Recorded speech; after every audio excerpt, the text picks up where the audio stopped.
Have you ever noticed how the most honest conversations in a home happen in the kitchen? It's the heart of the house. And if you're like me, you probably have a shadow, a four-legged friend who knows the exact sound of the refrigerator door opening or the specific crinkle of a snack bag. We've all done it. We look down into those soulful eyes and we think, a little bit won't hurt. It's healthy for me, so it must be good for them. I used to think I was sharing my health with my dogs. I thought I was giving them a treat from my own plate as a gesture of love. But I found out, almost too late, that some of the very things my doctor tells me to eat every day are the same things that were silently, slowly putting a strain on my dog's heart and kidneys. Today, I want to talk about 7 healthy foods that we need to keep off their menu, not because we're being strict, but because we want them to stay by our side for as many years as possible. For those of us who have reached that beautiful golden stage of life, over 55, may be enjoying a bit more peace at home. Our dogs become so much more than just pets. They are our constant companions. They don't care if we're having a slow morning or if we forgot where we put the keys. They just want to be near us. In our generation, food is how we show love. We cook for our grandkids, we host Sunday dinners, and naturally, we want to include our dogs in that circle of care. But their bodies are a completely different engine than ours. What is fuel for us can be a slow-acting toxin for them. I learned this through a very scary late-night trip to the vet with my old beagle, Barnaby. I thought I was being a good dad. I was just being uninformed. And I don't want you to have to feel that same pit in your stomach that I felt that night. Food, number 1, the hidden danger in the fruit bowl, grapes and raisins. Let's start with one that seems so innocent, grapes, or their dried version, raisins. We're told to eat them for antioxidants, for heart health. They're nature's candy, right? But for a dog, grapes are a mystery that science still hasn't fully solved. We don't know exactly why yet, but for many dogs, even a small handful can trigger acute kidney failure. The scary part? It doesn't happen instantly. It's a slow internal shutdown. If you're like me and you enjoy a bowl of fruit while watching the evening news, be so careful. One dropped grape under the coffee table isn't just an accident. It's a silent threat. I've seen folks use raisins as training treats because they're natural. Please, if you're doing that, stop today. There are much safer ways to say, good boy. Food number 2, the heart-healthy, fat macadamia nuts. We all love our nuts and seeds. Macadamias are often touted as one of the healthiest fats for us humans. But in the canine world, they are uniquely toxic.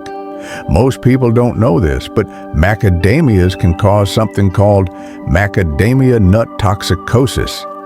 Within 12 hours, a dog might start shivering, their back legs might give out, and they can lose the ability to walk. It looks like a stroke, and it's terrifying to witness. I remember a neighbor of mine who thought a couple of macadamia-crusted cookies were a fine treat for his terrier. It took 3 days of intense care to get that little dog back on his feet. It's a healthy fat for us, but a neurological nightmare for them. Food, number 3, the sugar-free trap, Xylitol or Birch Sugar. This one is perhaps the most dangerous because it's a ghost ingredient. As we get older, many of us try to cut back on sugar. We buy sugar-free gum, peanut butter, or keto-friendly baked goods.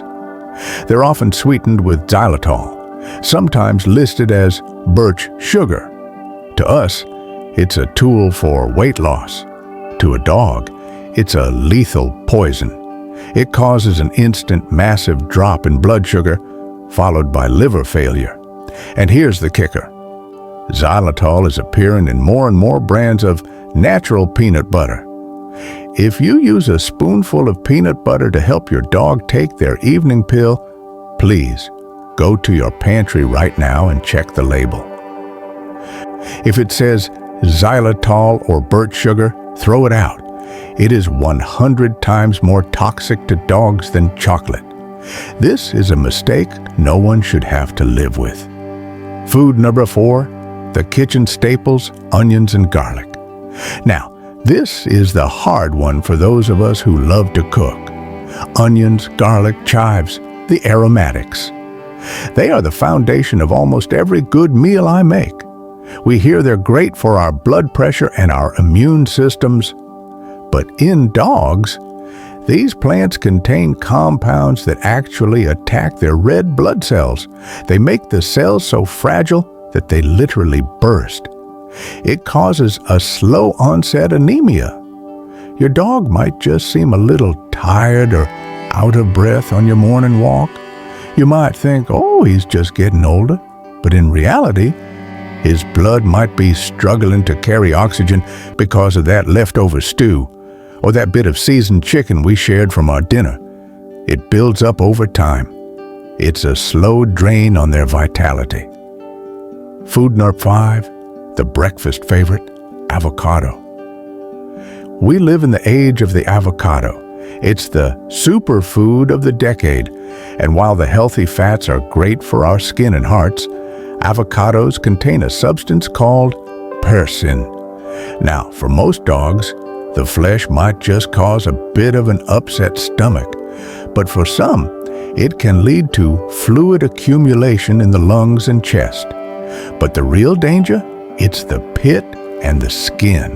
They are highly indigestible and can lead to a blockage that requires surgery, something that is very hard on a senior dog's body.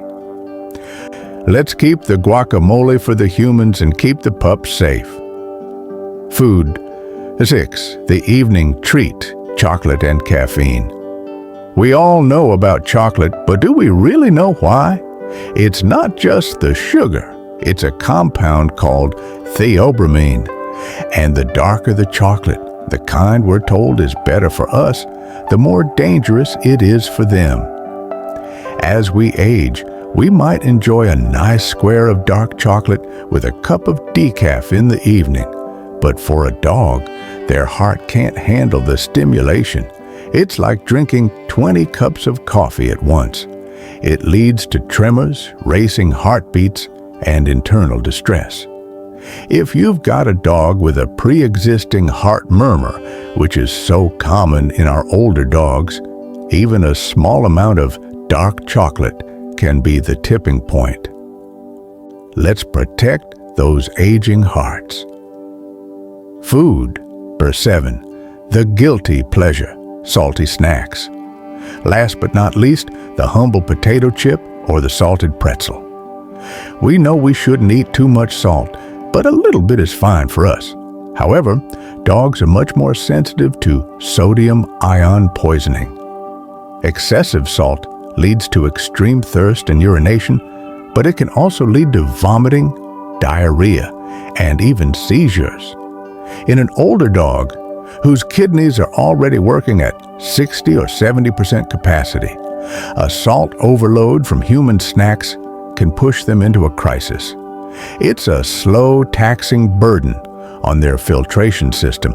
Instead of a chip, maybe try a slice of plain cucumber or a bit of green bean.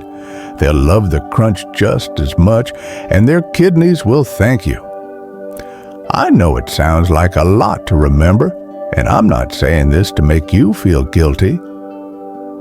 Goodness knows, I've made my share of mistakes, but I've realized that being a dog owner in our prime years is about more than just companionship. Nurturing is in our blood. When we decide to be the gatekeepers of what goes into their bowls, we are extending their lives. We are ensuring that we get more of those quiet mornings on the porch, more of those slow walks through the park, and more of that unconditional love that only a dog can provide. I look at my dogs now and I realize they don't need my human food to feel loved. They feel loved because I'm there. They feel loved when I scratch that one spot behind their ears or when I take the time to sit on the floor with them. Our food is just a distraction. Our presence is the real treat. It's a lot to think about, isn't it? Our kitchens are full of things that are wonderful for us, but not so wonderful for them. I hope sharing these lessons I've learned helps you and your companion enjoy many more healthy, happy years together. I'm just a fellow traveler on this road of dog ownership, trying to navigate these senior years with as much grace and wisdom as I can gather. If you found these thoughts helpful, or if you have a story about your own dog's health that you'd like to share, I would truly love to hear from you in the comments. We learn so much more when we talk to each other. If you'd like to join me for more of these conversations, where we talk about the joys and the challenges of living with our dogs, you're more than welcome to subscribe. It's a quiet way for us to stay connected. And if you enjoyed our time today, a like is a lovely gesture that helps me know I'm sharing things that truly matter to you. Go ahead and give your shadow a gentle pat for me. Maybe a piece of plain carrot today instead of a grape. Thank you for spending a part of your day with me. Take care of yourselves and take care of those faithful friends. I'll see you next time.